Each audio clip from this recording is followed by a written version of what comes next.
Bismillahirrahmanirrahim. Assalamualaikum warahmatullahi wabarakatuh. Bertemu lagi dengan Ibu Riri Nurulandari yang akan mengajar kalian di kelas 11 pada mata pelajaran Bahasa Indonesia. Materi kali ini itu mengelola informasi dalam ceramah. Ceramah apa saja yang telah kamu dengarkan pada hari ini? Memang kehidupan kita tidak bisa lepas dari mendengarkan atau tiada hari tanpa menyimak. Tidak salah juga apabila setiap hari kita banyak menyimak ceramah. Dari situlah kita memperoleh banyak pengetahuan dan wawasan di sekolah dan lingkungan masyarakat. Perbanyaklah menyimak ceramah karena bermanfaat dan sangat sayang jika dilewatkan. Teruslah menyimak ceramah walaupun banyak godaan dalam suasana menyimak ceramah tersebut. Sesekali kamu pun dapat bergiliran menjadi penceramah.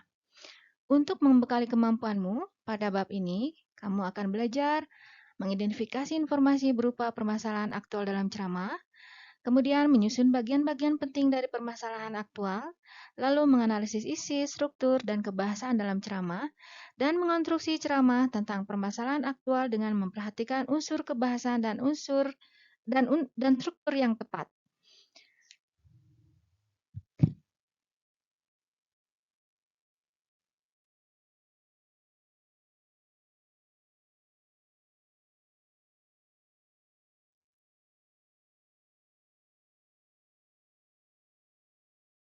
Nah, anak-anak, seringkali kita melihat beberapa teks yang disebut dengan pidato. Teks seperti itulah yang seringkali disebut sebagai ceramah. Mungkin ada pula yang mengatakannya sebagai teks pidato. Teks seperti itu dapat kita peroleh dalam berbagai kesempatan. Di sekolah mungkin saja hampir setiap hari kita mendapatkannya, baik dari guru, kepala sekolah, pembina OSIS, dan pihak-pihak lainnya. Di lingkungan masyarakat pun seringkali kita mendapatkan ceramah. Dari teks semacam itu, kita dapat memperoleh tambahan pengetahuan, informasi, dan wawasan. Dengan memperhatikan contoh teks tersebut, dapatlah kita simpulkan bahwa yang dimaksud dengan ceramah adalah pembicaraan di depan umum yang berisi penyampaian suatu informasi, pengetahuan, dan sebagainya. Yang menyampaikan adalah orang-orang yang menguasai di bidangnya dan yang mendengarkan biasanya melibatkan banyak orang. Medianya bisa langsung ataupun melalui sarana komunikasi seperti televisi, radio, media, dan lainnya. Selain itu, ada pula yang disebut dengan pidato dan khotbah. Untuk memahami kedua hal tersebut, cermatilah perbedaan di antara keduanya. Yang pertama, pidato adalah pembicaraan di depan umum yang cenderung bersifat persuasif, yakni berisi ajakan maupun dorongan pada khalayak untuk berbuat sesuatu. Yang kedua adalah khotbah. Khotbah adalah pembicaraan di depan umum yang berisi penyampaian pengetahuan keagamaan atau praktik beribadah dan ajakan-ajakan untuk memperkuat keimanan. Jadi jelas ya anak-anak bahwa pidato dan khotbah ini adalah dua hal yang berbeda. Kalau pidato itu cenderung bersifat persuasif, kemudian ini bersifat umum. Kalau khotbah ini cenderung berisi penyampaian pengetahuan keagamaan serta praktik ibadah dan ajakan untuk memperkuat keimanan. Nah, untuk membantu kalian dalam mempelajari dan mengembangkan kompetensi dalam berbahasa, mari kita pelajari peta konsep di bawah ini dengan seksama. Yang pertama, ada mengidentifikasi informasi, yaitu mengidentifikasi informasi berupa permasalahan aktual yang disajikan dalam ceramah. Kemudian isinya adalah memahami informasi dan permasalahan yang didengar atau yang dibaca. Yang kedua, kalian akan menemukan informasi dan permasalahan aktual dalam teks ceramah. Kemudian, bagian yang kedua yaitu penyusun bagian-bagian penting dari permasalahan aktual.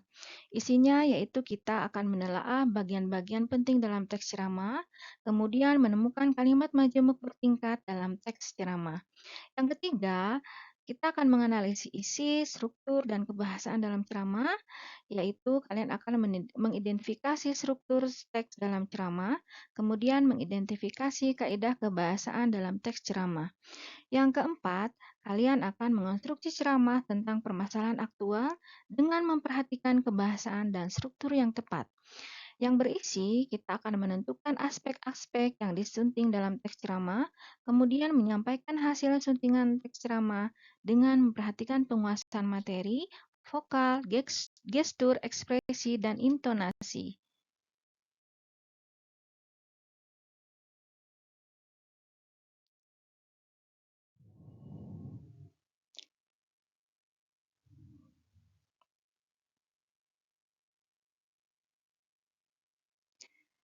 Nah, pada slide sebelumnya, kita sudah mengenal jenis pembicaraan yang disebut dengan ceramah. Sekarang, mari kita akan mengenali jenis informasi ataupun permasalahan yang mungkin kita dapatkan dari suatu ceramah. Informasi disebut pula penerangan informasi bersifat publisitas ditujukan untuk umum. Kemudian informasi dalam media massa umumnya bersifat aktual. Demikian pula yang disampaikan melalui ceramah-ceramah yang biasanya berkaitan dengan isu-isu terhangat. Jenis-jenis informasi dapat dikategorikan sebagai berikut. Yang pertama, informasi berdasarkan fungsi, yaitu informasi yang bergantung pada materi dan juga kegunaan informasi.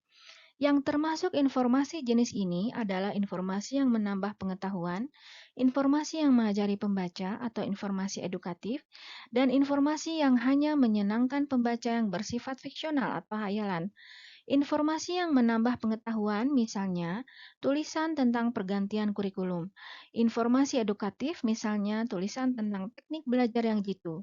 Selanjutnya, informasi yang menyenangkan, misalnya cerita pendek, karikatur, dan komik. Kemudian yang kedua yaitu informasi berdasarkan format penyajian, yaitu informasi berdasarkan bentuk penyajian informasinya. Di media massa dikenal berbagai bentuk penyajian, yaitu dalam bentuk tulisan, foto, kartun, ataupun karikatur. Dalam bentuk tulisan dikenal bentuk berita, artikel, karangan khas atau fitur, resensi, kolom, dan karya fiksi. Yang ketiga, informasi berdasarkan lokasi peristiwa, yaitu informasi berdasarkan tempat kejadian peristiwa berlangsung. Dengan demikian, informasi dibagi menjadi informasi daerah, nasional, dan mancanegara. Yang keempat, informasi berdasarkan bidang kehidupan, yaitu informasi berdasarkan bidang-bidang kehidupan yang ada. Bidang-bidang yang biasanya dibedakan itu misalnya pendidikan, olahraga, musik, sastra, budaya, dan ilmu pengetahuan dan teknologi. Dan yang terakhir yaitu yang kelima, informasi berdasarkan bidang kepentingan, yaitu dapat dibedakan menjadi 4 jenis, yaitu sebagai berikut. Yang pertama, informasi yang menyangkut keselamatan dan kelangsungan hidup pembaca. Yang kedua, informasi yang menyangkut perubahan dan berpengaruh pada kehidupan pembaca. Yang ketiga, informasi tentang cara atau kiat baru dan praktis bagi pembaca untuk meningkatkan kualitas hidupnya. Yang keempat, informasi tentang peluang bagi pembaca untuk memperoleh sesuatu.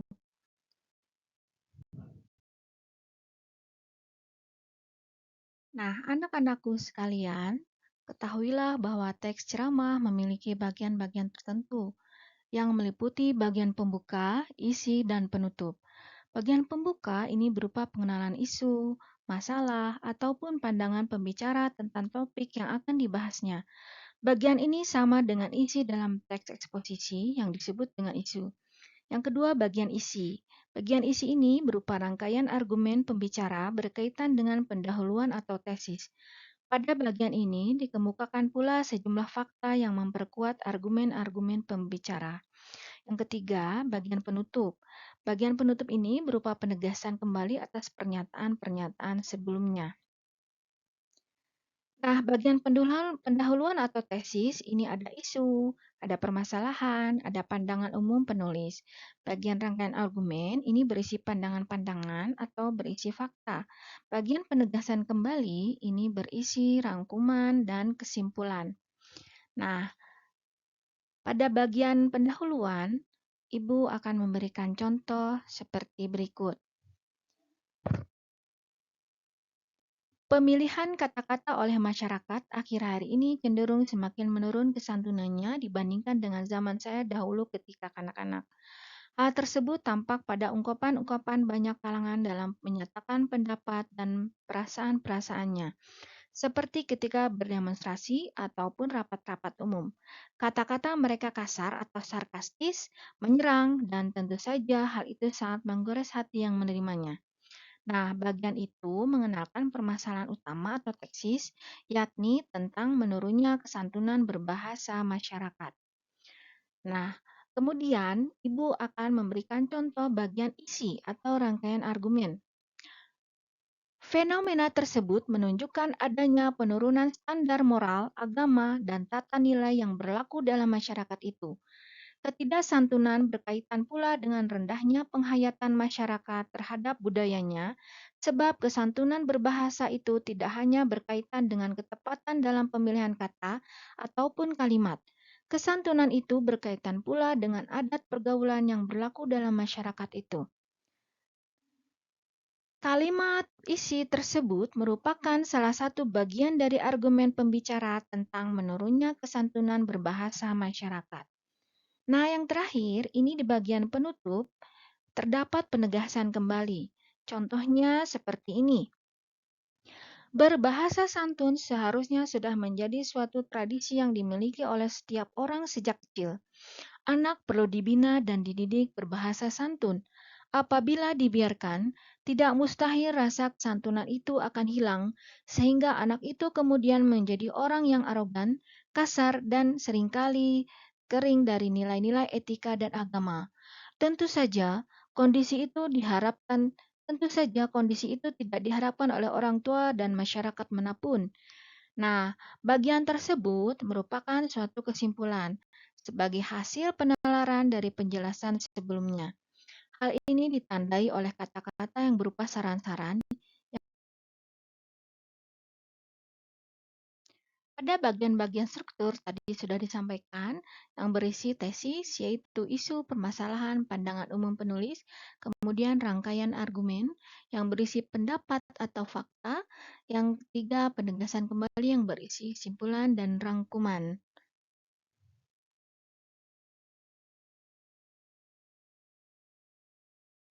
Nah, anak-anakku sekalian, sebagaimana jenis teks lainnya, ceramah pun memiliki karakteristik tersendiri yang cenderung berbeda dengan teks-teks lainnya. Merujuk pada contoh-contoh di atas bahwa teks ceramah memiliki kaidah kebahasaan sebagai berikut. Yang pertama, menggunakan kata ganti orang pertama atau tunggal dan kata ganti orang kedua jamak sebagai sapaan. Kata ganti orang pertama yakni saya dan aku.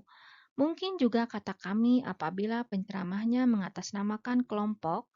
Teks ceramah seringkali menggunakan kata sapaan yang ditujukan pada orang banyak, seperti hadirin, kalian, bapak-bapak, ibu-ibu, dan saudara-saudara. Yang kedua, menggunakan kata-kata teknis atau peristilahan yang berkenaan dengan topik yang dibahas, dengan topik tentang masalah kebahasaan yang menjadi fokus pembahasannya. Istilah-istilah yang muncul dalam teks tersebut adalah sarkastik, eufemisme, kafemistis, tata krama, santunan berbahasa, dan etika berbahasa. Yang ketiga, menggunakan kata-kata yang menunjukkan hubungan argumentasi atau sebab akibat. Misalnya, jika, maka, sebab, karena, dengan demikian, akibatnya, dan oleh karena itu. Selain itu, dapat pula digunakan kata-kata yang menyatakan hubungan temporal atau perbandingan atau pertentangan, seperti sebelum itu, kemudian, pada akhirnya, sebaliknya, berbeda halnya, namun. Yang keempat, menggunakan kata-kata kerja mental, seperti diharapkan, memprihatinkan, memperkirakan, mengagumkan, menduga, berpendapat, berasumsi, dan menyimpulkan. Yang kelima, menggunakan kata-kata persuasif, seperti hendaklah, sebaiknya, diharapkan, perlu, dan harus. Nah, pada bagian ini kita akan menyunting teks ceramah. Penyuntingan bertujuan untuk menyempurnakan atau untuk mengurangi kekeliruan-kekeliruan yang mungkin terjadi dalam suatu teks. Oleh karena itu, seorang penyunting setidaknya harus yang pertama mengetahui cara penulisan karangan yang baik, yang kedua memahami masalah yang dibahas dalam karangan itu, serta memahami aturan-aturan kebahasaan, seperti masalah ejaan dan tanda baca. Kegiatan penyuntingan dapat dilakukan dengan langkah-langkah berikut. Pertama, penyiapan teks ceramah yang akan disunting. Yang kedua, penyediaan bahan-bahan pemandu penyuntingan seperti pedoman ejaan bahasa Indonesia dan kamus. Selain itu, bahan-bahan tersebut harus disesuaikan dengan karangan yang akan disunting. Kalau itu berupa naskah ceramah, Bahan pemandunya adalah buku tentang teknik penulisan ceramah. Yang ketiga, mencermati bahan suntingan secara cermat, baik itu berkenaan dengan cara penyajian isi maupun bahasanya. Yang keempat, memperbaiki kesalahan yang terdapat dalam bahan suntingan secara benar dengan berpedoman pada sumber-sumber yang dapat dipercaya. Nah, pada tugas kali ini, kalian akan melakukan silang baca dengan teman sebangku untuk saling memberikan koreksi berdasarkan ketepatan isi, kelengkapan, atau kepaduan struktur, kaidah bahasa, dan ejaannya. Masing-masing bobotnya itu bisa disesuaikan. Kemudian, kalian memberi skor, jumlahnya berapa, kemudian dikomentari. Aku sekalian, jadi kesimpulannya adalah ceramah merupakan kegiatan berbicara di depan halayak ramai yang bertujuan untuk membagikan ilmu dan pengetahuan yang bermanfaat dengan teknik berpidato maupun khotbah. Pada kesempatan lain, nanti kalian akan praktik memberikan ceramah dan atau berpidato dengan konsep yang berbeda. Misalnya berpidato dengan khotbah. Terima kasih. Sekian penyampaian materi ceramah dari Ibu. Tetap semangat, tetap bisa berbicara bahasa Indonesia dengan baik dan benar. Sekian, terima kasih. Wassalamualaikum warahmatullahi wabarakatuh.